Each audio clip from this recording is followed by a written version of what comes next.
ناظرین السلام علیکم ورحمۃ اللہ وبرکاتہ۔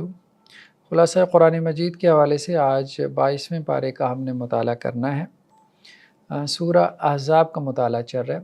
سورہ احزاب کے بڑے موضوعات میں سے ایک تو غزوہ خندق تھا، اور دوسرا جو ہے وہ کچھ فیملی لائف، سوشل ایشوز یا سوسائٹی سے متعلق اور خاص طور پہ ستر و حجاب سے متعلق کچھ احکامات بیان کیے گئے۔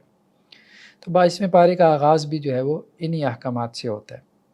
ان میں سے دو احکامات خاص طور پہ، اور یہ بھی ازواج مطہرات کے حوالے سے بیان ہوئی ہے، لیکن ظاہری بات ہے قرآن جہاں اللہ کے نبی صلی اللہ علیہ وسلم کو مخاطب کر کے حکم دیتا ہے کہ یا ایھا النبی، اے نبی صلی اللہ علیہ وسلم، تو اس سے مراد یہ نہیں ہوتی کہ اب وہ حکم صرف اللہ کے نبی کے لیے، ظاہری بات ہے وہ امت کے لیے بھی ہے۔ تو اسی طرح سے ازواج مطہرات کو جو احکامات دیے گئے وہ اس امت کی تمام عورتوں کے لیے بھی ہیں۔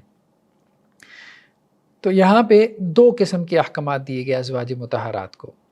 ایک بات تو یہ کہی گئی کہ ان اتقیتن فلا تخضعن بالقول، کہ جب تمہارا مردوں کے ساتھ انٹریکشن ہو، کوئی بات چیت کرنی پڑ جائے، جیسا کہ صحابہ کرام میں سے کچھ لوگ پردے کے پیچھے سے ازواج مطہرات سے مخاطب ہو جاتے تھے، جیسے دنیا کی کوئی چیز، ضرورت کی کوئی چیز مانگ لی، یا کچھ لوگ تعلیم حاصل کرنے کے لیے بھی، کوئی حدیث کا نالج جو ہے وہ حاصل کرنے کے لیے بھی آ جاتے تھے۔ تو اگر تمہیں کوئی سوشل انٹریکشن کرنا پڑے تو اپنی بات جو ہے اس کے اندر لوچ مت پیدا کرو۔ یعنی جیسے کچھ عورتوں کا معاملہ ہوتا ہے کہ وہ مردوں کے ساتھ گفتگو کرتی ہوئی بڑے لہک لہک کے گفتگو کرتی ہیں، بڑی بنا سنوار کے، کیونکہ وہ ان کو اپنی طرف اٹریکٹ کرنا چاہتی ہیں۔ تو عورت کو اس بات سے روک دیا گیا۔ ایک تو ویسی مرد کے اندر فطری جذبہ ہے کہ وہ عورت کے پیچھے بھاگتا ہے، اور اگر عورت جو ہے وہ اس طرح سے لہک لہک کے بات کرے گی اور بنا سنوار کے اور مرد کو اپنی طرف متوجہ کرے گی، اور وہ عورت ہو بھی شادی شدہ، تو ظاہری بات ہے کہ وہ اپنے گھر کے اندر ایک فساد کا دروازہ کھول رہی ہے، اور اگر شادی شدہ نہیں بھی ہے تو ظاہری بات ہے ایڈلٹری کا جو ہے وہ دروازہ کھلے گا۔ تو فلا تخضعن بالقول، تو اپنی باتوں کے اندر جو ہے وہ لوچ مت پیدا کرو۔ اس سے مراد یہ بھی نہیں ہے کہ کسی کے ساتھ روڈ ہو جاؤ اور اس طرح سختی سے گفتگو کرو کہ مطلب اس کو جیسے کوئی آپ اذیت دینے کی کوشش کر رہے ہو، یہ نہیں، بس نارمل جیسے بات چیت کرتے ہیں اسی طرح سے بات چیت کرو۔ فَيَطْمَعَ الَّذِي فِي قَلْبِهِ مَرَضٌ وَقُلْنَ قَوْلًا مَعْرُوفًا، پھر یہ نہ ہو کہ جن کے دلوں میں کوئی روگ ہے تو وہ کوئی طمع اور امید میں نہ پڑ جائیں۔ تو اگر عورت جو ہے وہ اپنی بات میں نرمی پیدا کرے، تو سارے مرد ایک جیسے نہیں ہوتے، سب کا تزکیہ نفس نہیں ہوا ہوتا، سب کے دل جو ہے وہ ایک جیسے نہیں ہیں یا پاک صاف نہیں ہیں۔ تو جس کے دل میں بیماری ہے، تو یا جو بیمار ہے نفسیاتی اعتبار سے یا اپنے دل کے اعتبار سے، تو وہ پھر کوئی امید لگا لے گا، اور پھر عورت کو یہ شکایت ہوتی ہے کہ جی ہراسمنٹ ہو رہی ہے اور میرے ساتھ یہ ہو رہا ہے وہ ہو رہا ہے۔ تو عورت کو پہلی جو ہے وہ محتاط ہونا چاہیے۔ تو ایک تو یہ حکم دیا گیا کہ سوشل انٹریکشن رکھنے میں کوئی حرج نہیں ہے، مطلب ظاہری بات ہے عورت کا معاملہ ایسا نہیں ہے کہ جی وہ اب مرد سے بات بھی نہیں کر سکتی اور بات کرنا بھی حرام ہے، یہ نہیں ہے، مطلب ضرورت کے تحت گفتگو ہوگی، کوئی حرج نہیں ہے، لیکن اس گفتگو کے لیے کچھ مینرز، کچھ آداب سکھا دیے گئے، مطلب ایک سیریسنس ہو، ایک وقار ہو، ایک سنجیدگی ہو، ٹھیک ہے، بس یہ بات جو ہے وہ بتائی جا رہی ہے۔ وَقُلْنَ قَوْلًا مَعْرُوفًا، اور جب بھی بات کرو تو بھلی بات کرو، عرف کے مطابق جو بات ہے اس میں کرنے میں کوئی حرج نہیں ہے۔ جیسے جو ہے وہ خواتین کو خریداری وغیرہ کرنے کے لیے بازار میں جاتی ہیں، دکاندار سے کوئی بات چیت کرنی ہے، یا ڈاکٹر کے پاس جاتی ہیں کوئی بات چیت کرنی ہے، تو اس میں کوئی حرج نہیں ہے، لیکن اس طرح سے بات نہ کریں کہ اب وہ جو دکاندار یا وہ جو فزیشین ہے، اب وہ ان کا ہاتھ ہی پکڑ کے بیٹھ جائے، ٹھیک ہے، اب وہ ہاتھ کو اس طرح سے چیک کرنا شروع کر دے کہ بعد میں خواتین کو جو ہے وہ شکایت پیدا ہو، تو یہ نہیں ہونا چاہیے۔ تو جیسے کچھ دکاندار ایسے بھی ہوتے ہیں، ان کے دلوں میں بیماری ہوتی ہے، ٹھیک ہے، تو وہ آگے بڑھ بڑھ کے جو ہے، جیسے جوتوں کی دکان ہے تو خاتون کا جو ہے وہ پاؤں پکڑ لیں گے اور خود سے اس میں جو ہے وہ جوتا پہنانا شروع کر دیں گے، کبھی ادھر ہاتھ لگائیں گے، کبھی ادھر ہاتھ لگائیں گے۔ تو یہ ہے کہ عورتوں کو خود سے اس معاملے میں محتاط ہونا ہے۔ تو ایک بات تو یہ ہے کہ مردوں کے ساتھ گفتگو میں نرم نہیں رہنا کہ وہ مرد جس طرح چاہیں ان کو جو ہے وہ ابیوز کریں، ان کو ٹچ کریں، ایسا نہیں ہے، بلکہ مردوں کو بتاؤ کہ بھائی ڈسٹنس رکھنا ہے ایک تم نے، اور فاصلہ رکھنا ہے، اور ذرا پیچھے رہو، میں خود کر لوں گی، جو مجھے کرنا ہے میں کر لوں گی، تم مجھے چیز دکھا دو۔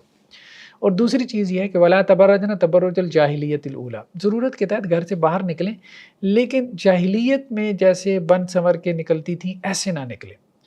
تو میک اپ کر کے اور خوب بن سنور کے باہر نکلنا تاکہ سینٹر آف اٹریکشن بنے اور مردوں کی نظریں اس کی طرف اٹھیں، اور خوب خوشبو جو ہے وہ لگا کے پرفیوم سے جو ہے وہ لگا کے نکلنا، تو یہ سب مناسب نہیں ہے۔ اس سے کیا ہوگا پھر، اس سے ظاہری بات ہے کہ مرد پیچھا کرے گا، مرد تو پھر بھنورا ہے، وہ تو مکھی کی طرح جہاں اس کو کوئی نظر آتا ہے تو وہ وہاں بیٹھنے کی کوشش کرتا ہے، اور وہ مکھی جو ہے وہ جو آپ کے کھانے میں سے اڑا کے لے جاتی ہے تو آپ کو اس کے بدلے میں کوئی پے تو نہیں کرتی، سیدھی سی بات ہے۔ تو اسی طرح سے وہ مرد بھی جو ہے کسی عورت کو دیکھ کے یا ٹچ کر کے یا مس کر کے یا جو بھی وہ فائدہ اٹھانا چاہتا ہے یا اپنی کوئی خواہش پوری کرنا چاہتا ہے، تو وہ اس عورت کو کچھ دینا تو نہیں چاہتا۔ اگر کچھ دینا چاہتا ہوتا تو وہ سیدھی طریقے سے آتا، نکاح کرتا، شادی کر کے اس کو گھر میں لے کے جاتا، تو وہ کرنا نہیں چاہتا، تو وہ تو مفت خور ہے۔ تو اب اس پہ پھر عورتوں کو جو ہے وہ شکایت پیدا ہوتی ہے، تو یہ ٹھیک نہیں۔ اچھا، نیکسٹ آیات میں کیا ہے کہ اللہ تعالیٰ نے مردوں کے ساتھ جو ہے وہ عورتوں کا بھی تذکرہ کیا، کچھ صفات کا ذکر کیا کہ یہ صفات مردوں میں ہوں یا عورتوں میں ہوں، تو اللہ تعالیٰ نے ایسے مردوں یا عورتوں کے لیے جو ہے وہ آخرت میں مغفرت اور جنت تیار کر رکھی ہے، یعنی اجر عظیم مراد جنت تیار کر رکھی ہے۔ بعض روایتوں میں یہ بھی آتا ہے کہ بعض عورتوں نے یہ بات کہی، مطلب شکایت برے انداز میں، کہ قرآن میں مردوں کا ذکر ہے عورتوں کا نہیں ہے اس طرح سے۔ جب بھی اللہ تعالیٰ خطاب کرتے ہیں تو مردوں سے خطاب کرتے ہیں، لیکن جب مردوں سے خطاب کرتے ہیں اقیم الصلاۃ، نماز قائم کرو، تو ظاہری بات ہے عورتیں بھی اس میں مراد ہوتی ہیں۔ تو اس پہ جو ہے وہ پھر قرآن مجید کی آیات نازل ہوئیں جس میں مردوں کے ساتھ ساتھ عورتوں کو بھی خطاب کیا گیا کہ دیکھو بے شک مسلمان مرد اور عورتیں جو فرما بردار مرد ہیں، عورتیں ہیں، اللہ اور اس کے رسول کے فرما بردار مومن مرد اور عورتیں، اللہ اور اس کے رسول پہ، آخرت پہ، کتابوں پہ، فرشتوں پہ ایمان لانے والے مرد اور عورتیں، والقانتین والقانتات، فرما بردار مرد اور عورتیں، والصادقین والصادقات، سچے مرد اور عورتیں، والصابرین والصابرات، صبر کرنے والے مرد، صبر کرنے والی عورتیں، والخاشعین والخاشعات، ڈرنے والے مرد اور ڈرنے والی عورتیں، اور صدقہ کرنے والے مرد اور صدقہ کرنے والی عورتیں، اور روزے رکھنے والے مرد اور روزہ رکھنے والی عورتیں، اور اپنی شرمگاہوں کی حفاظت کرنے والے مرد اور شرمگاہوں کی حفاظت کرنے والی عورتیں، اور اللہ کا کثرت سے ذکر کرنے والے مرد اور عورتیں، سب کے لیے اللہ تعالیٰ نے مغفرت جو ہے وہ تیار کر رکھی ہے، اور اللہ تعالیٰ نے ان سے جو ہے وہ اجر عظیم کا وعدہ کر رکھا ہے۔ کوئی نہ کوئی صفت انسان کے اندر ہونی چاہیے، ذکر اذکار کی، اللہ سے ڈرنے کی، صدقہ کرنے کی، ٹھیک ہے، سچ بولنے کی، روزہ رکھنے کی، صبر کرنے کی، کوئی نہ کوئی تو کوالٹی ایسی رکھو نا، کہیں نہ کہیں تو فال کرو نا اس میں، کسی نہ کسی کیٹیگری میں، جن کے لیے اللہ تعالیٰ نے جو ہے وہ اجر عظیم تیار کر رکھا ہے۔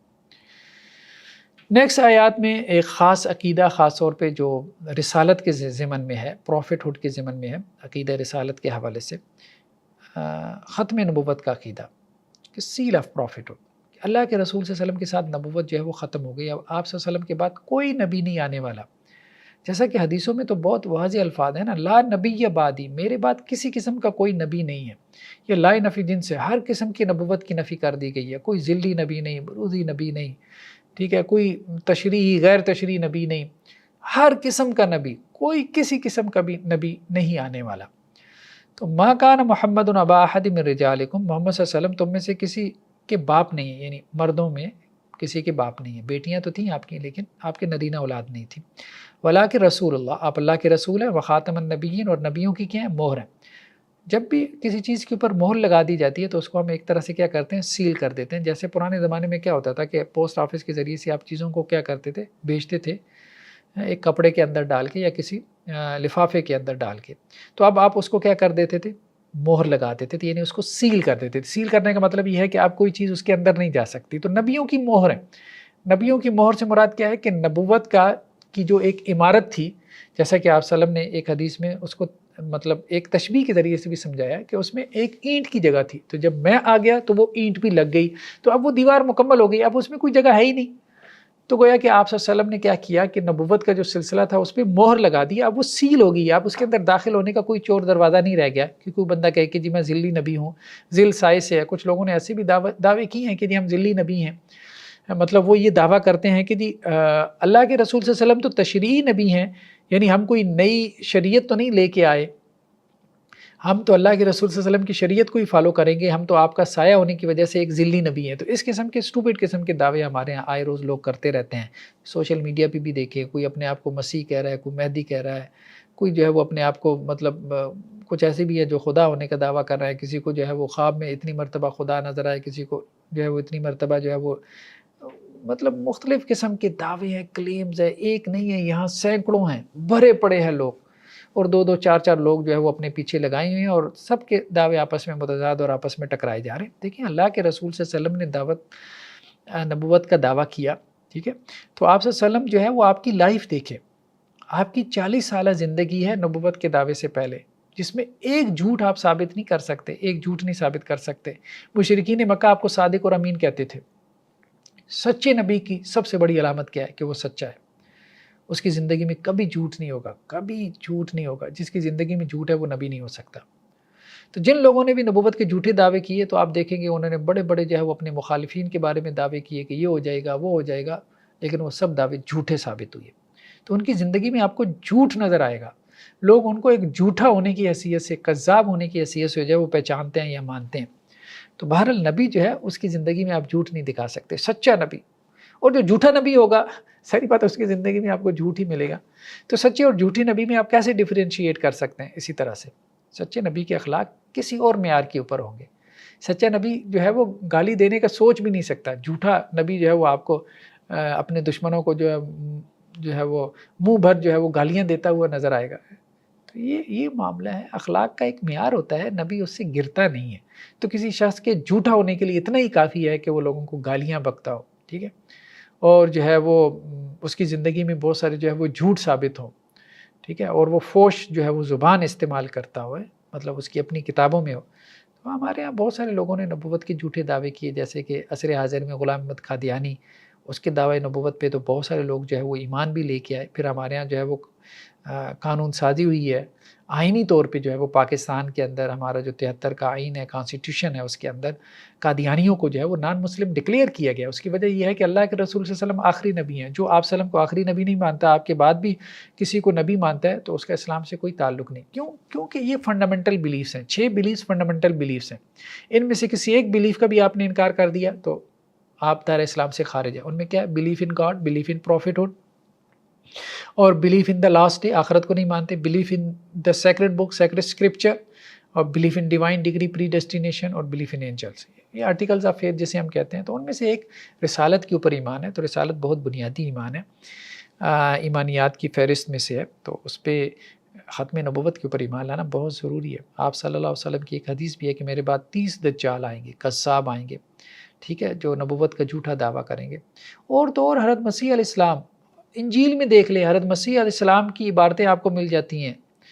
تو انجیل میں بھی یہ بات موجود ہے کہ حضرت مسیح علیہ السلام قیامت سے پہلے آئیں گے، اور حدیثوں میں بھی ہے کہ آئیں گے۔ لیکن انجیل میں حضرت مسیح علیہ السلام کیا کہہ رہے ہیں اپنے حواریوں کو؟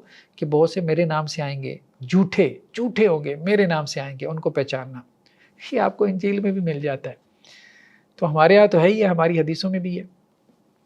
تو یہ ہے کہ بہت سارے لوگوں نے نبوت کے جھوٹے دعوے کیے۔ تو اللہ کے رسول صلی اللہ علیہ وسلم پہ سیل آف پروفٹ ہوڈ، نبوت ختم ہو گئی۔ اب حضرت عیسیٰ علیہ السلام بھی آئیں گے تو آپ صلی اللہ علیہ وسلم کے ایک امتی ہونے کی حیثیت سے آئیں گے، نبی ہونے کی حیثیت سے نہیں آئیں گے۔ نیکسٹ آیات میں کسی کے گھر جو ہے وہ دعوت پہ جانے کے آداب کو بیان کیا گیا۔ اللہ کے رسول صلی اللہ علیہ وسلم آپ کے گھر میں بہت دفعہ جو ہے وہ صحابہ کرام کو بلوایا جاتا تھا، کھانا پکتا تھا۔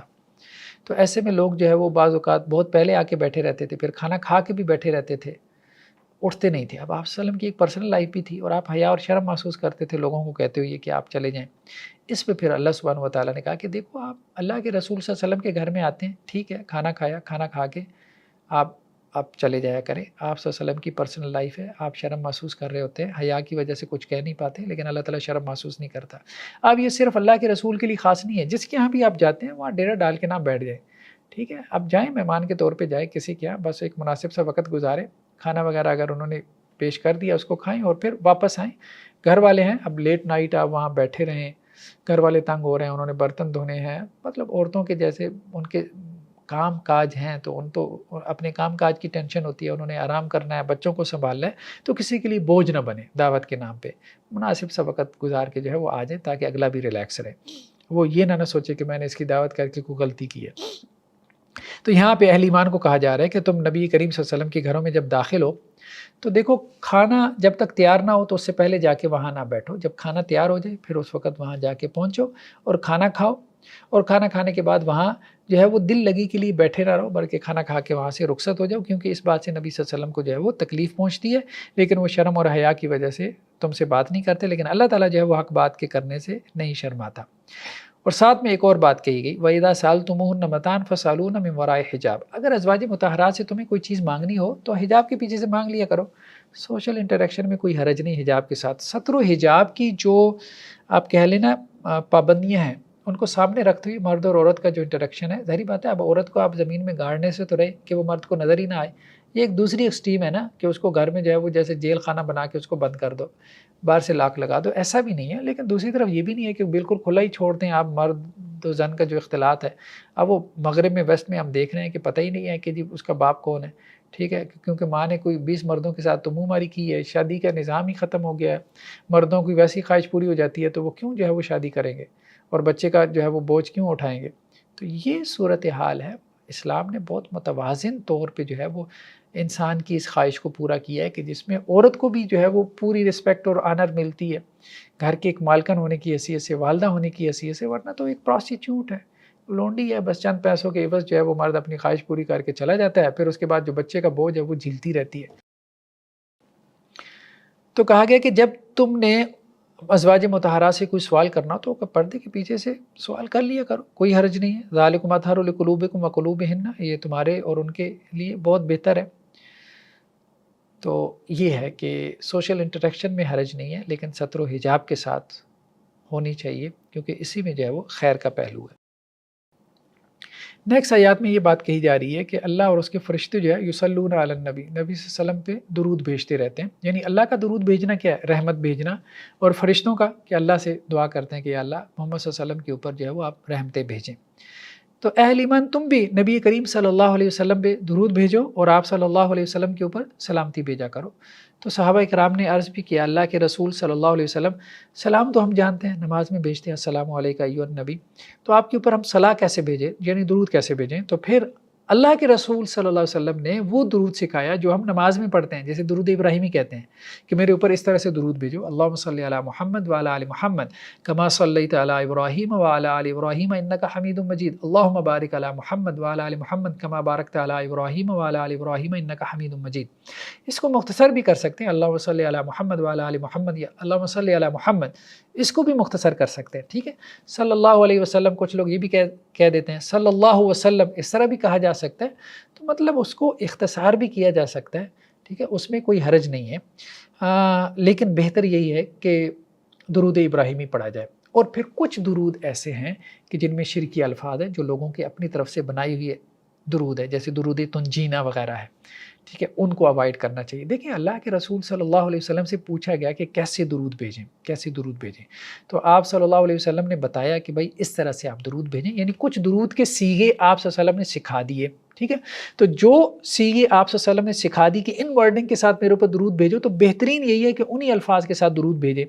اب آپ صلی اللہ علیہ وسلم کہہ رہے ہیں کہ بھائی میرے لیے اس طرح سے دعا کرو، ہم کہہ رہے ہیں کہ نہیں جی جیسے ہمیں سمجھ آ رہی ہے ہم اس طرح سے دعا کریں گے، یہ تو کوئی سینس نہیں بنتی نا۔ تو اس لیے جو بھی آپ درود پڑھتے ہیں تو سب سے پہلے تو یہ بتائیں کہ اس کی سند کیا ہے، صحیح حدیث میں کہاں سے یہ ثابت ہوتا ہے۔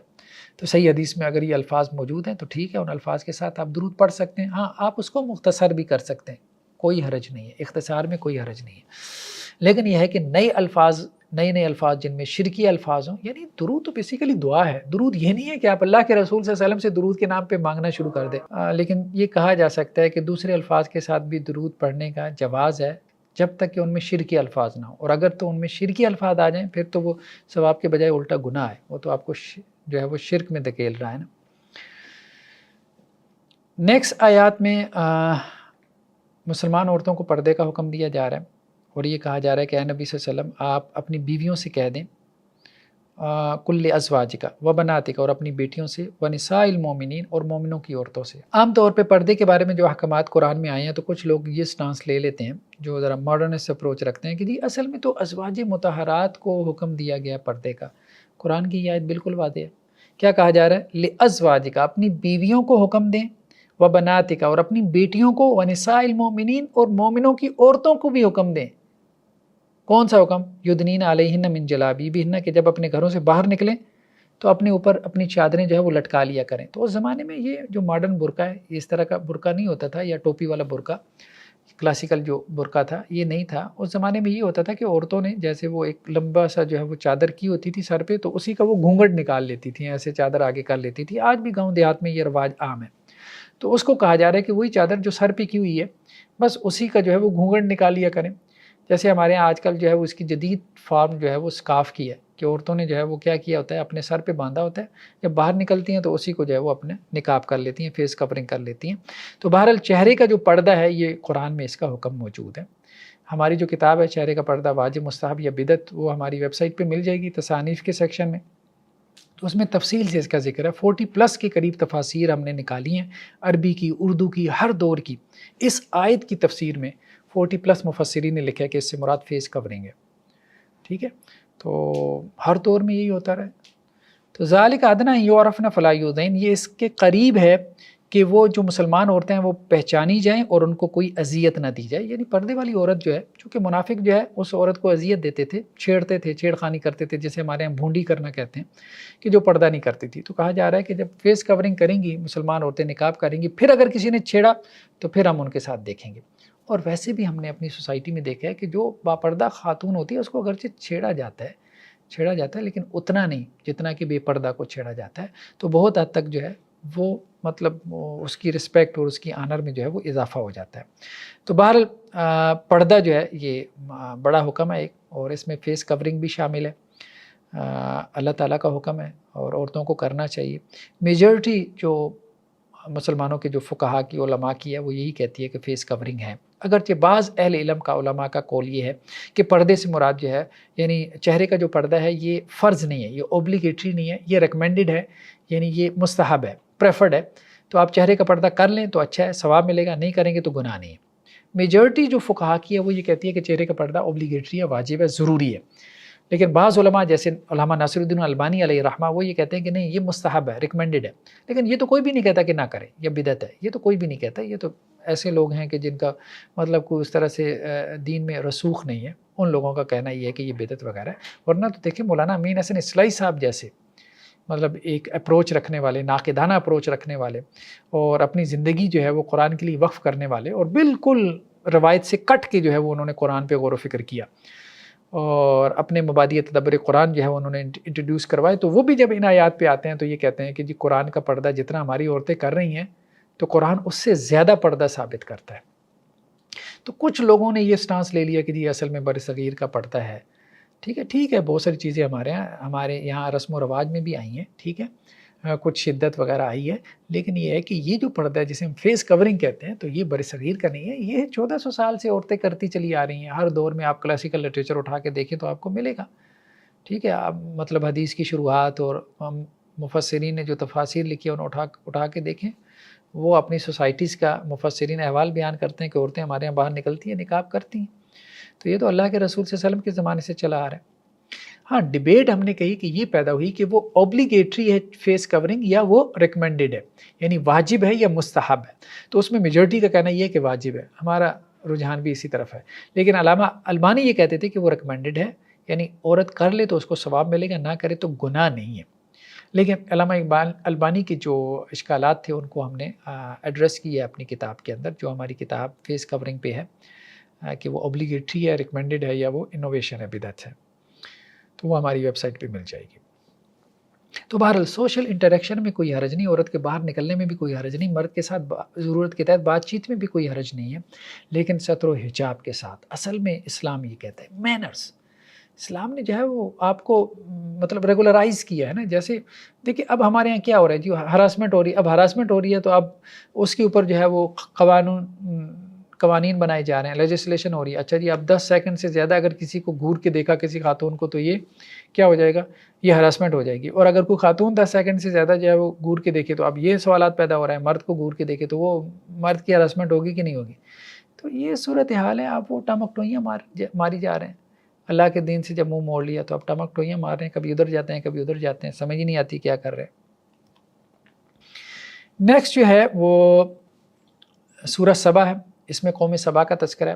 یہ خاص طور پہ نیچے کی طرف جو جنوبی عرب کا علاقہ کہلاتا ہے، مکہ سے نیچے دیکھیں نا، نیچے اب میپ کے اندر، تو یہ یمن کا جو علاقہ ہے خاص طور پہ، یہاں کافی زیادہ جو ہے وہ قومیں آباد نہیں، بڑی بڑی تہذیبیں پیدا ہوئیں، اوپر بھی پیدا ہوئیں شام اور عراق کی طرف، مکہ سے جو شمال کی جانب بنتی ہے، اور نیچے جنوب کی طرف بھی پیدا ہوئی ہیں۔ تو یہ میپ بھی ہم نے ایک دفعہ جو ہے وہ دکھایا تھا، اگر وہ آپ کے ذہن میں آ گیا تو بہت اچھی بات ہے۔ تو حضرت سلیمان علیہ السلام جو ہے یہ تو فلسطین، ارض فلسطین میں تھے، بالکل شمال کی جانب، اور نیچے جنوب میں جو ہے وہ ایک سلطنت تھی، ہزاروں کلومیٹرز کے جو ہے وہ فاصلے کے اوپر یہ نیچے جو یمن کا علاقہ تھا، تو یہاں پہ جو ہے وہ قوم سبا، اور ان کی جو ملکہ تھی وہ ملکہ سبا کہلاتی تھی. تو اس کا قصہ جو ہے وہ سورہ جو ہے وہ نمل کے اندر بھی ہم نے جو ہے وہ پڑھا ہے. تو حضرت سلیمان علیہ السلام کا جو تخت تھا وہ ہوا کے اوپر چلتا تھا. آج مطلب انسان نے جو ہے وہ ہوائی جہاز چلانا شروع کر دیا، لیکن یہ آج سے 3000 سال پہلے 1000 قبل مسیح میں حضرت سلیمان علیہ السلام جو ہے وہ ہوا کے اوپر ان کا تخت جو ہے وہ اڑتا تھا. اور قرآن یہ کیا کہہ رہا ہے کہ ہوا کو اللہ نے ان کے لیے مسخر کر دیا تھا، غدو و اشار و رواح و اشار. ایک مہینے کا سفر ایک صبح میں طے کر لیتے تھے اور ایک شام میں ایک مہینے کا سفر طے کر لیتے تھے. وہ اصلنا لہ عین القطر، اور پگھلی ہوئی تانبے کا چشمہ ہم نے ان کے لیے جاری کر دیا تھا. اور جنات جو ہر وقت جو ہے وہ ان کے کام کرتے رہتے تھے، جنات بھی ان کے لیے مسخر اللہ نے کر دیے تھے. وَمَن يَزِغْ مِنْهُمْ عَنْ أَمْرِنَا، اور جو جن ان میں سے جو ہے وہ ہمارے حکم سے کوتاہی کرتا تھا تو نُذِقْهُ مِنْ عَذَابِ السَّعِيرِ، تو ہم اس کو جہنم کی آگ کا پھر جو ہے وہ مزہ چکاتے. تو بہرحال حضرت سلیمان علیہ السلام کی حکومت چرند پرند پہ بھی تھی، ہواؤں پہ بھی تھی، جنات پہ بھی تھی. بہت بڑی سلطنت تھی جو اللہ نے حضرت سلیمان علیہ السلام کو جو ہے وہ دی تھی. تو اس میں بنی اسرائیل کے لیے بہرحال یہ ایک بڑی آزمائش تھی. نیکسٹ آیات میں پھر قوم سبا کے اوپر جو ہے وہ جو ایک عذاب آیا تھا اس عذاب کا تذکرہ ہے. یہ قوم جو ہے اس کے اوپر عذاب کیا آیا تھا؟ ان کے باغات تھے، میلوں میں پھیلے ہوئے تھے، آپاشی کا نظام جو ہے وہ بہت بہترین تھا. یہاں تک بھی تفسیری روایات میں آتا ہے کہ کوئی بندہ جو ہے وہ پھلوں کا ٹوکرا لے کے جو ہے وہ ایک طرف سے داخل ہوتا تھا، دوسری طرف سے نکلتا تھا، تو اسے پھل توڑنے کی ضرورت نہیں پڑتی تھی، وہ ٹوکرا جو ہے پھلوں سے بھر جاتا تھا. یعنی اتنا جو ہے وہ پھلوں سے لدے ہوتے تھے ان کے باغات جو ہے.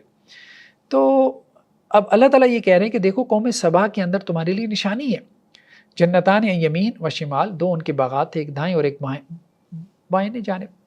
تو پیرلل جو ہے وہ کلومیٹرز تک پھیلے ہوئے تھے. تو اللہ تعالیٰ نے ان کو کہہ رکھا تھا کہ بھائی کھاؤ پیو لیکن اللہ کا شکر ادا کرو.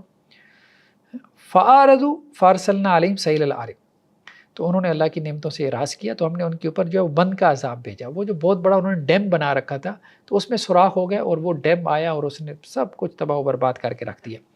وَبَدَّلْنَاهُمْ بِجَنَّتَيْهِمْ جَنَّتَيْن، اور وہ جو دو باغات تھے جو پھلوں سے لدے رہتے تھے اور اس کی وجہ سے ان کی ساری تجارت چل رہی تھی، ان کو ہم نے بدل دیا دو ایسے باغات سے، ذواتَيْ أُكُلٍ حَمْطٍ وَأَثْلٍ وَشَيْءٍ مِّن سِدْرٍ قَلِيلٍ، کچھ بدمزہ قسم کے کڑوے کسیلے جھاڑیاں تھیں، کچھ تھوڑی سے بیری کے درخت تھے، بس یہ باقی رہ گئے. باقی سب کچھ سب معیشت اللہ تعالیٰ نے تباہ کر دی، برباد کر کے رکھ دی ان کی. کیوں؟ کیونکہ انہوں نے اللہ کی نعمتوں کے اوپر اللہ کا شکر ادا نہیں کیا. تو نتیجہ پھر یہی نکلتا ہے. تو اللہ تعالیٰ آج کی قوموں کو جو ہے وہ بتا رہے کہ دیکھیں پچھلی قوموں کی بڑی بڑی تہذیبیں، بڑی بڑی معیشتیں تھیں جن کے اوپر وہ اتراتے تھے. جیسے آج چائنا کی اتنی بڑی معیشت، امریکہ کی معیشت ہے، اس کے اوپر وہ اتراتے پھرتے ہیں، اللہ کا شکر ادا نہیں کریں گے. اگر ظلم کی روش اختیار کیے رکھیں گے اللہ تعالیٰ ان کو اس طرح سے نیچے گرائیں گے. اور ظاہری بات ہے جب وہ گرتے ہیں تو 2 دنوں میں تھوڑا گرتے ہیں. جیسے بننے میں صدیاں لگتی ہیں اسی طرح گرنے میں بھی صدیاں لگتی ہیں. تو اس کو جو ہے وہ نارمل سمجھ بیٹھتے ہیں اور پھر اس کے جو ہے وہ ہسٹری میں فیکٹر تلاش کرنے بیٹھ جاتے ہیں. جو اصل فیکٹر ہوتا ہے اس کی طرف غور نہیں کرتے کہ اپنے جو ہے نا وہ کرتوت درست کریں اور اللہ کے فرما بردار بنے. نیکسٹ آیات میں کیا بات بیان کی جا رہی ہے کہ اللہ کا قرب حاصل کرنے کے جو ذرائع ہیں وہ کیا ہے. تو یہ کہا جا رہا ہے کہ دیکھو تمہارے مال، تمہاری اولاد یہ تمہیں اللہ کے قریب نہیں کرتی. مال تو اللہ سے دور کرنے کا ذریعہ ہے، صحیح بات یہی ہے. مال بہت بڑی آزمائش ہے، اولاد بھی بہت بڑی آزمائش ہے. اکثر و بیشتر اللہ سے دور کرنے کا ذریعہ ہے. اولاد کی وجہ سے انسان اللہ سے دور ہو جاتا ہے، مال کی وجہ سے دور ہو جاتا ہے اور انسان مال اور اولاد کے پیچھے ہی بھاگتا پھرتا ہے. ہاں دیکھو من آمن وعمل صالحا، جس نے جو ایمان لے کے آیا اور جس نے نیک عمل کیے، ایمان اور نیک عمل کے ذریعے تم اللہ کے قریب ہوگے، تمہیں اللہ کا قرب حاصل ہوگا. تو اللہ تعالیٰ جو ہے وہ تمہاری جزا جو ہے وہ بڑھاتے چلے جائیں گے اور تمہیں اللہ تعالیٰ اونچے بالا خانوں کے اندر ہیں، کئی منزلہ بلڈنگ، یعنی جنت کے اندر بھی کئی منزلہ عمارتیں ہوں گی تمہاری. جیسے دنیا میں ہم دیکھتے ہیں وہ کئی منزلہ عمارتیں ہوتی ہیں، تو ایسی جنت کے اندر بھی ہوگی جن میں وہ امن کے ساتھ رہیں گے. کون؟ جو جنتی لوگ ہوں گے جو دنیا میں ایمان لے کے آئے اور نیک عمل کرتے رہے. تو اللہ کا قرب حاصل کرنے کا ذریعہ 2 ہی ذرائع، ایمان اور عمل صالح. بس نیک عمل، نیکی کرتے رہو بھائی، جو بھی نیکی سمجھ میں آتی ہے، جس کو نیکی سمجھتے ہو وہ تو کرو نا. نیکسٹ آیات میں یہ بات کہی جا رہی ہے کہ تنہائی میں غور و فکر کرو، بہت ضروری ہے اگر آپ حق بات کو قبول کرنا چاہتے ہیں. اللہ کے رسول صلی اللہ علیہ وسلم جب دعوت دیتے تھے تو ایسے میں کیا ہے، ایک مجمع لگا ہوتا تھا، ایک انکار کرتا تھا یا ایک شبہ ڈالتا تھا، سب کے دلوں میں شبہ پڑ جاتا تھا. یہ ایک موب کی نفسیات ہوتی ہے، مطلب ہجومی نفسیات جسے ہم کہتے ہیں نا، موب سائیکالوجی ہے، جیسے ایک سیکٹ کی گروہ کی نفسیات ہوتی ہے، گروہی نفسیات، سیکٹیرین جو سائیکالوجی ہوتی ہے، تو بس ایک نے انکار کیا تو سب نے انکار کرنا شروع کر دیا. جیسے اب سوشل میڈیا میں ہم دیکھتے ہیں کہ آپ نے کوئی مطلب کچھ لکھا ہے، آرٹیکل لکھا ہے یا کوئی یوٹیوب پہ ویڈیو ڈالی ہے، کسی نے منفی کمنٹ کیا، اب نیچے ساری منفی کمنٹ کرنا شروع کر دیں گے. بہت کم ہوں گے جو سوچیں گے سمجھیں گے کنٹینٹ کو جو ہے وہ دیکھ کے اپنی کوئی رائے رکھیں گے. اکثر تو کیا ہجومی نفسیات ہے، جس طرف چل پڑتے ہیں، ایک نے تھپڑ مارا باقی 10 بھی وہاں سے گزریں گے اس کو تھپڑ مار کے گزر جائیں گے. تو قرآن یہ کہہ رہا ہے کہ دیکھو میں تمہیں ایک ہی نصیحت کرتا ہوں، اے نبی وسلم آپ ان کو کہہ دیں ان تقوموا للہ مثنی و فرادا، اللہ کے لیے کھڑے ہو جاؤ دو دو ایک ایک کر کے. یہ نہیں مجمع نہیں، مجمع میں نہیں، مجمع میں فیصلے نہ کرو، اکیلے یا دو دو کر کے بیٹھ جاؤ. ثم تفکروا، پھر غور کرو، ما بصاحبکم من جنہ، پھر اس رائے پہ پہنچو گے کہ محمد صلی اللہ علیہ وسلم پہ معاذ اللہ کوئی جنون نہیں ہے. یہ جو ایک بندہ اٹھ کے کہتا ہے نا وہ معاذ اللہ محمد صلی اللہ علیہ وسلم پہ کوئی جن آ گیا ہے اور یہ جو ہمیں سنا رہے ہیں یہ اصل میں جن ہے جو ان کے زبان پہ جو ہے وہ الفاظ ڈال رہا ہے وحی کے، یا قرآن جو ہے وہ نازل کر رہا ہے. پھر تم اس رائے پہ نہیں پہنچو گے. جب اکیلے غور کرو گے یا دو دو کر کے غور کرو گے، ہجوم میں تو تم ہجوم کی باتوں میں آ جاؤ گے. ان هو الا نذیر لکم بین یدی عذاب شدید، محمد صلی اللہ علیہ وسلم تو ڈرانے والے ہیں جو تمہیں آنے والے ایک سخت ترین عذاب سے ڈرا رہے ہیں. تو تنہائی کا غور و فکر بہت ضروری ہے. مجلس میں آپ بعض اوقات انکار کر بیٹھتے ہیں اپنی انانیت کی وجہ سے، آپ حق بات کو قبول نہیں کرتے، تو اس لیے کہا گیا کہ تنہائی میں غور و فکر کرتے رہا کرو تاکہ تم حق بات کو قبول کرنے کی طرف آؤ. نیکسٹ آیات میں سورہ فاطر کا تذکرہ ہے، اور سورہ فاطر بھی چونکہ مکی صورت ہے تو اس میں بھی وہی مضامین ہیں، توحید ہے، آخرت ہے، رسالت کا تذکرہ ہے. تو شروع کی آیات میں جو ہے وہ شیطان کے حوالے سے کچھ گفتگو کی گئی ہے کہ شیطان بہت بڑا دھوکے باز ہے، اور دھوکے باز آدمی اب ظاہری بات ہے کہ ہر وقت دھوکہ دینے کے چکر میں ہی لگا رہتا ہے. تو شیطان چونکہ انسان کا دشمن ہے، حضرت آدم علیہ الصلاۃ والسلام سے ہی جو ہے وہ ابلیس کی دشمنی پڑ گئی تھی. جب اللہ تعالیٰ نے ابلیس کو کہا تھا کہ آدم کو سجدہ کرے، اس نے نہیں کیا تو اللہ تعالیٰ نے ابلیس کو نکال دیا. اب اس وجہ سے اس نے کینہ اور حسد اور بغض رکھ لیا آدم علیہ الصلاۃ والسلام سے بھی اور اولاد آدم سے بھی، اور اللہ تعالیٰ کو یہ چیلنج دیا تھا کہ میں ان کو گمراہ کر کے رہوں گا. تو وہی اللہ سبحانہ و تعالیٰ یہ کہہ رہے ہیں کہ اے دیکھو انسانوں، اولاد آدم، بے شک اللہ کا وعدہ سچا وعدہ ہے، یعنی آخرت کے حوالے سے. تو یہ دنیا کی زندگی تمہیں دھوکے میں نہ ڈال دے، اور تمہیں اللہ کے بارے میں وہ سب سے بڑا دھوکے باز وہ دھوکے میں نہ ڈالے. اور سب سے بڑا دھوکے باز کون ہے؟ شیطان. وہ کہیں تمہیں اللہ سے غافل نہ کر دے. ان الشیطان لکم عدو فاتخذوه عدوا، شیطان تمہارا دشمن ہے، تم بھی اسے دشمن بناؤ. یعنی تمہاری دشمنی تو اتنی پرانی ہے، تمہارے والد آدم علیہ السلام سے چلی آ رہی ہے، ہزاروں سال پرانی دشمنی ہے تمہاری ان کے ساتھ، اور تم کوئی احتیاط ہی نہیں برت رہے. یہاں ہماری جو ہے وہ 10 سال کیا مطلب 10 ماہ پرانی دشمنی ہوتی ہے تو لوگ اتنا محتاط ہو کے جو ہے وہ چلتے ہیں کہ کہیں ہمارے دشمن گھات لگا کے نہ بیٹھے ہوئے ہیں، ہمارے اوپر فائرنگ نہ کر دیں. اپنا اسلحہ ساتھ لے کے چلتے ہیں، اپنی سیکورٹی کا انتظام کر کے چلتے ہیں، اپنے گارڈ ساتھ لے کے چلتے ہیں. تو وہ تو دشمن ہر وقت تمہاری گھات لگا کے بیٹھا ہوا ہے. اور اس نے گھات کس لیے لگائی ہوئی ہے؟ 24 گھنٹے وہ مطلب اسی کام کے اوپر گویا کہ مامور ہے، اس کی ڈیوٹی لگی ہے کہ اس نے انسان کو گمراہ کرنا ہے اور اپنے ساتھ جہنم میں لے کے جانا ہے، کیونکہ اس کے بارے میں تو فیصلہ ہو گیا، اس نے تو جہنم میں جانا ہے شیطان کے بارے میں. اب وہ اولاد آدم کو بھی اپنے ساتھ لے کے جانا چاہتا ہے. تو یہ وہ تمہارا دشمن ہے، تم بھی تو اس کو دشمن سمجھو، تم تو اس کو دوست سمجھے بیٹھے ہو، دوست بنائے بیٹھے ہو، اور وہ حقیقت میں تمہارا دشمن ہے. انما یدعو حزبہ لیکونوا من اصحاب السعیر، وہ جو ہے وہ اپنے پیروکاروں کو اپنی طرف بلاتا ہے. دیکھو جو اللہ کے ماننے والے ہیں وہ اس کی پکار میں نہیں آتے، وہ اس کے جھوٹے نعروں میں نہیں آتے کہ اس کے پیچھے چل پڑے. اور شیطان اس طرح سے نہیں کہ جی وہ مطلب ایز اے شیطان آ کے جو ہے وہ آپ کو کہتا ہے کہ جی مجھے فالو کرے. ظاہری بات ہے وہ انسانی شکل صورت میں آتا ہے. انسانوں میں سے جو شیطان ہوتے ہیں انہی کے ذریعے سے وہ جو ہے وہ چاہتا ہے کہ جی آپ اس کو فالو کریں. تو بہت خوشنما قسم کے جو ہے وہ نعرے ہوتے ہیں، وہ بیسیکلی جو ہے وہ شیطانی نعرے ہوتے ہیں، اور وہ لوگوں کو جو ہے وہ اپنے پیچھے لگا کے جہنم میں لے کے جانا چاہتا ہے.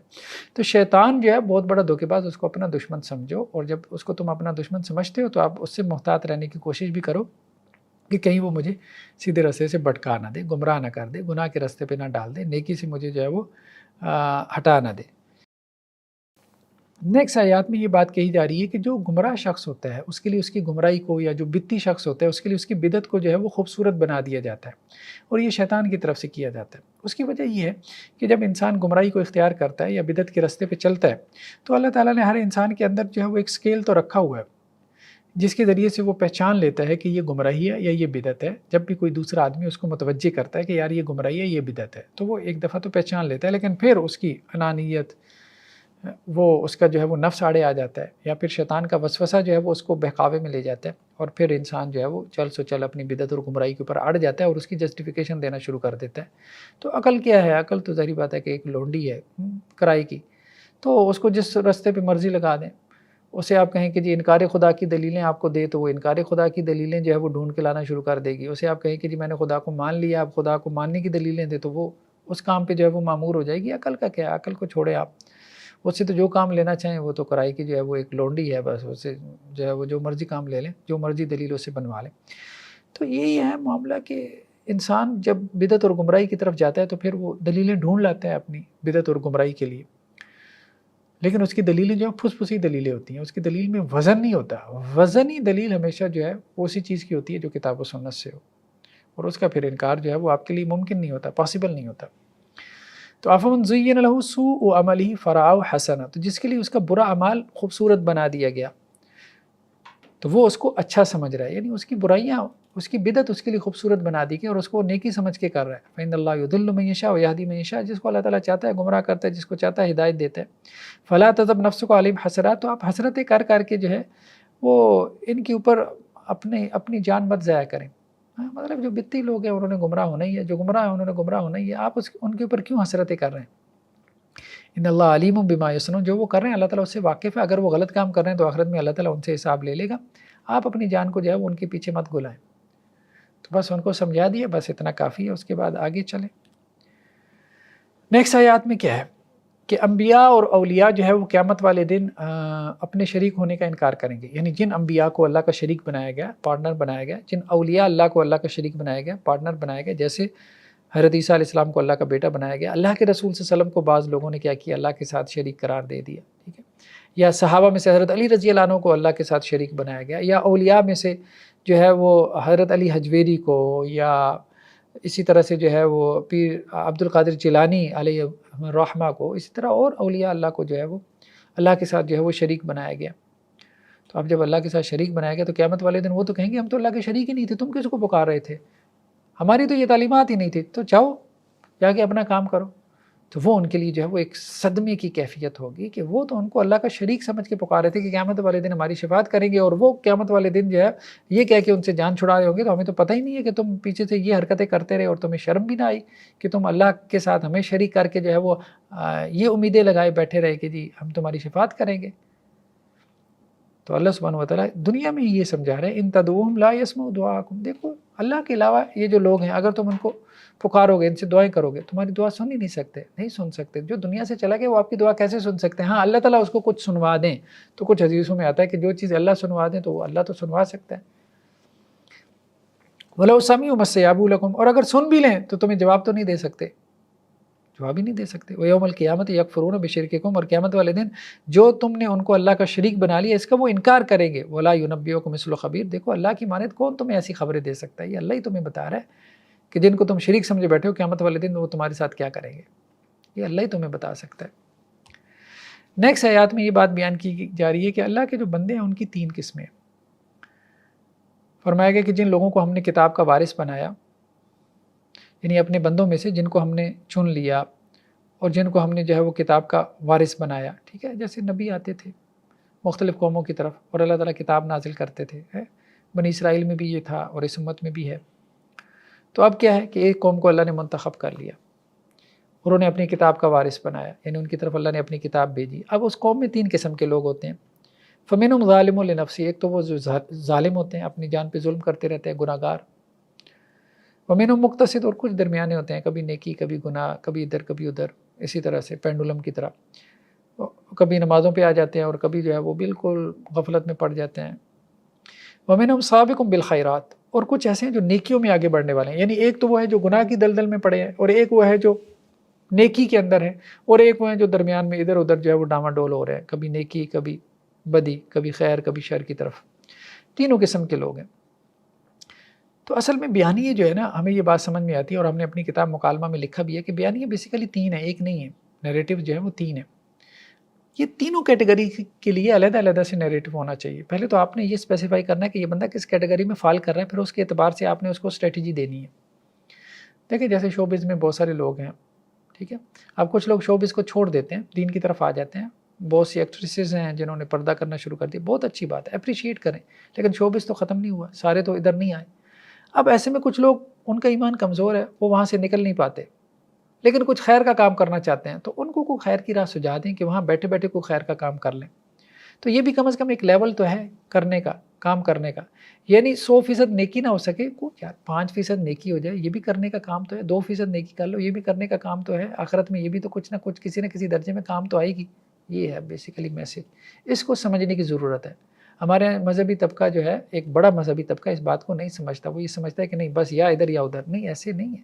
درمیان میں بہت سارے لوگ ہیں، نہ ادھر ہے نہ ادھر ہیں. اب آپ کیا کریں گے؟ ان کے لیے بھی کوئی آپ اسٹریٹجی اور پلان کریں گے، ورنہ تو آپ ان کو نظر انداز کریں گے تو ظاہری بات ہے ایک بہت بڑا طبقہ جو ہے وہ اس کو خیر پہ لانے سے آپ محروم ہو جائیں گے. اب ایک بدترین سے بدترین مثال آپ کو دے سکتے ہیں کہ دیکھیں جی، اب جیسے ہمارے ہاں یہ انڈین جو ہے وہ ایک جسے بالی ووڈ کہتے ہیں، ان کی ایک پوری فلم انڈسٹری ہے. اب اس میں ایک شاہ رخ خان ہے، ایک ہیرو ہے، وہ بھی مسلمان ہے، نام کا مسلمان ہے، ٹھیک ہے. اب اس کی بیوی جو ہے وہ ہندو ہے. کہیں میں نے پڑھا تھا کہ اس کا کہنا یہ ہے کہ میرے گھر میں مسجد بھی ہے، مندر بھی ہے، میرے گھر میں قرآن بھی پڑھا جاتا ہے، گیتا کی بھی تلاوت ہوتی ہے. کمال ہے. ایک وہ صورت ہے. دوسری طرف عامر خان کو دیکھ لیں، وہ بہت حد تک جو ہے وہ سلجھا ہوا انسان ہے، حج بھی کر کے آیا. چلو ٹھیک ہے، وہاں پہ بھی ہے، جیسا بھی ہے، وہاں کا جو بھی گند ہے وہ سارا اس میں بھی ہے. لیکن کم از کم آپ دیکھیں گے اس کے پروگرامز وغیرہ کچھ مطلب کچھ اس کے سامنے کوئی لائف کا مقصد ہے. چلو دین نہیں ہے، کچھ اور مقصد ہے، کوئی ویلفیئر اس کا مقصد ہے، کوئی سوسائٹی جو ہے اس کی جو ہے وہ ڈیولپمنٹ اس کا مقصد ہے. ٹھیک ہے، کم از کم وہاں بھی بیٹھا ہوا کچھ نہ کچھ، کوئی 1%، 0.1% کچھ نہ کچھ خیر کا کام کر تو رہا ہے یا کر تو سکتا ہے بندہ. تو وہاں جو فلم انڈسٹری میں بھی بیٹھا ہے، کم از کم آپ اسے یہ کہیں کہ یار اس سے نکلو. اگر نکل نہیں سکتے تو شاہ رخ خان نہ بنو، کم از کم عامر خان ہی بن جاؤ. تو یہ اسے ہم کہہ رہے ہیں کہ کوئی اسٹریٹجی جو ہے وہ دینا. جو بندہ جہاں بیٹھا ہوا ہے آپ اس کو اس دلدل سے نکالنے کی کوشش کریں. نہیں نکال سکتے، سب کو نہیں نکال سکتے. سیدھی سی بات ہے، یہ دنیا اسی طرح سے قائم ہوئی ہے، ہمیشہ سے یہی چلا رہا ہے. خیر و شر کی جنگ ہے، سارے لوگ خیر کے اوپر نہیں آتے. اب جو وہاں شر کی دلدل میں پھنسے ہیں تو وہاں کچھ وہ خیر کا کام کر لیں. تو بس ان کو آپ کچھ پلان دے دیں، اور ہو سکتا ہے کہ کوئی خیر کا کام ان کو آخرت میں کام آ جائے اور وہ بچ جائے. نیکسٹ آیات میں کیا ہے کہ زمین اور آسمان کو اللہ عز و جل نے تھام رکھا ہے. ان اللہ یمسک السماوات والارض، اللہ ہی ہے جس نے زمین اور ساتوں آسمانوں کو تھام رکھا ہے، ان تزولا، کہ وہ گر نہ جائیں. ولا ان زالتا ان نمسکہما من احد من بعدی، اور اگر وہ گر جائیں تو اللہ کے علاوہ تو کوئی ان کو تھامنے والا نہیں ہے. سمجھو، آج ہم کہتے ہیں گریویٹیشنل فورس نے تھام رکھا ہے. وہ بھائی گریویٹیشنل فورس کس نے پیدا کی، اس کا کریٹر کون ہے؟ یہ بات سمجھو، سادہ سی بات ہے، سامنے کی بات ہے. وہ خالق نے پیدا کی، اللہ نے پیدا کی. وہ گریویٹیشنل فورس اللہ ختم کرتے ہیں، تم کہاں سے لے کے آؤ گے؟ تم نے پیدا کی ہے، مطلب پلینٹس کے اندر. ٹھیک ہے نا، ایک پورا نظام ہے. ٹھیک ہے، سمجھ میں آ رہی ہے، آپ نے بات کو سمجھ لیا. ٹھیک ہے، ایکسپلور کر لیا آپ نے، آپ کی بڑی اچیومنٹ ہے. لیکن گریویٹیشنل فورس آپ نے نہیں پیدا کی، اس بات کو سمجھیں. اگر وہ ختم ہوگی کہاں سے لے کے آئیں گے؟ کون اس کا کریٹر ہے؟ کون خالق ہے؟ ٹھیک ہے. تو یہ زمین جو ہے وہ سورج کے گرد گھوم رہی ہے. ٹھیک ہے، گھوم رہی ہے اپنے ایکسس کے گرد بھی ریوالو کر رہی ہے. ٹھیک ہے، ریوالو کر رہی ہے، سورج کے ساتھ ٹلٹ بنا رہی ہے 23.4 کا یا جتنا بھی اس کا اینگل ہے، جس سے موسموں میں مطلب موسم بن رہے ہیں، سردیاں آ رہی ہیں، گرمیاں جا رہی ہیں. ٹھیک ہے، بات ساری سمجھ میں آ گئی. یہ سب کچھ کیسے ہو رہا ہے؟ سب کچھ کیسے ہو رہا ہے؟ یہ زمین جو ہے سورج کے دائرے سے نکل کیوں نہیں جاتی، نکل کے دوسرے سیارے کے ساتھ ٹکرا کیوں نہیں جاتی؟ یہ سب کیوں ہو رہا ہے؟ گریویٹیشنل فورس ہے، اور فورسز ہیں. ٹھیک ہے، الیکٹرو میگنیٹک فورس ہے، اور فورسز ہیں. ٹھیک ہے، ویک نیوکلیئر، اور اسی طرح سے اور بہت ساری فورسز ہیں. ٹھیک ہے، نیوکلیس کی جو ہے فورسز ہیں. تو یہ ساری فورسز جن کو آپ اسٹڈی کر رہے ہیں فزکس کے اندر اور ماڈرن سائنسز میں، فزیکل سائنسز میں، تو یہ سب کس نے پیدا کی؟ Laws of nature, physical laws. یہ physical laws, laws of nature, ان کا کریٹر تو اللہ تعالیٰ ہے. اللہ نے تھام رکھا ہے. نیکسٹ آیات میں اللہ سبحانہ و تعالیٰ یہ کہہ رہے ہیں کہ اللہ تعالیٰ انسان کو اس کے گناہوں پہ جلدی نہیں پکڑتے. انسان انکار کرتا ہے اللہ کا انکار کر بیٹھتا ہے، ایتھیسٹ بن جاتا ہے، ملحد بن جاتا ہے، سرکشی اور بغاوت کرتا ہے، ظلم کرتا ہے اپنے جیسے انسانوں پہ، اللہ کا مذاق اڑاتا ہے. ایتھیسٹوں کو دیکھیں کیسے کیسے اللہ کا مذاق اڑا رہے ہوتے ہیں. ٹھیک ہے، اور خوش ہوتے ہیں وہ جی دیکھیں ہم نے مذہب کی جو ہے وہ چھترول کر دی ہے. اللہ تعالیٰ ان کو نہیں پکڑا. کیوں نہیں پکڑا؟ تو اللہ تعالیٰ یہاں پہ وہی بات بیان کر رہا ہے کہ دیکھو اللہ سبحانہ و تعالیٰ اگر لوگوں کو جو ہے وہ ان کے برے اعمال پہ فوراً پکڑ لے، ان کی سرکشی بھی، ان کی بغاوت پہ، تو زمین پہ کوئی چلنے پھرنے والا جاندار نظر نہیں آئے گا، سب کچھ تباہ ہو جائے گا۔ اللہ تعالیٰ اگر گناہوں پہ پکڑنا شروع کر دے فوراً تو یا تو ہر بندہ ہی گناہ گار ہے، سب جو ہے وہ عذاب کے اندر مبتلا ہو جائیں گے۔ ولیکن یؤخرهم الی اجل مسمى، لیکن اللہ تعالیٰ ایک وقت تک کے لیے ڈھیل دیتا رہتا ہے، بس ٹھیک ہے بھائی ایک رسی ہے ہم نے دراز کی ہوئی ہے، مہلت ہے، بس اس میں ایمان لے آؤ، اچھے بن کے دکھا دو، ٹھیک ہے، نہیں فَإِذَا جَاءَ أَجَلُهُمْ فَإِنَّ اللَّهَ كَانَ بِعِبَادِهِ بَصِيرًا، تو دیکھو جب پھر ان کا بدلہ آ جائے گا، ٹھیک ہے پھر بدلہ مل جائے گا، اور خدا اپنے بندوں کو دیکھ تو رہا ہے۔ تو یہ اللہ سبحانہ و تعالیٰ کی طرف سے جو ہے وہ ایک ڈھیل ہے۔ ظالم کی رسی دراز ہو رہی ہوتی ہے، یہ نہیں کہ اس کی پکڑ نہیں آتی، پکڑ اس کی آتی ہے، رسی دراز ہو رہی ہوتی ہے، اس لیے یہ اعتراض کرنا جی وہ ظالم کو اللہ تعالیٰ پکڑ کیوں نہیں رہا، اور بھائی اللہ تعالیٰ نے تمہیں کہا ہے کہ تم ظالم کو پکڑو، تمہارا امتحان لیا ہے، تم کیوں نہیں پکڑے؟ تم ایسا نظام بناؤ، تم ایسی اجتماعیت کھڑی کرو کہ جو ظالم کا ہاتھ پکڑے، من رأى منکم منکرا فلیغیرہ بیدہ، جو تم میں سے منکر دیکھے اس کو اپنے ہاتھ سے بدل دے۔ اللہ نے تو یہ تمہیں حکم دیا ہے، فمن جاہد بیدہ فہو مومن ہے، جو ایسے لوگوں سے جہاد کرے اپنے ہاتھ سے وہی مومن ہے، یہ تو حکم تو دیے، یہ تو اللہ نے تمہاری آزمائش لگائی ہے، تم نے یہ کام کرنا ہے، اپنے حصے کا کام خدا کے اوپر ڈال کے جو ہے وہ فارغ ہونا چاہتے ہو، تو کمال لوگو۔ تو اللہ سبحانہ و تعالیٰ جو ہے وہ نہیں پکڑا، کیوں نہیں پکڑا؟ کیونکہ اللہ تعالیٰ نے ایک مہلت دے رکھی ہے۔ تو اللہ سے دعا ہے کہ جو باتیں کہی گئی ہیں سنی گئی، اللہ تعالیٰ ہمیں عمل کی توفیق نصیب فرمائے۔ جزاکم اللہ خیر، والسلام علیکم ورحمۃ اللہ وبرکاتہ۔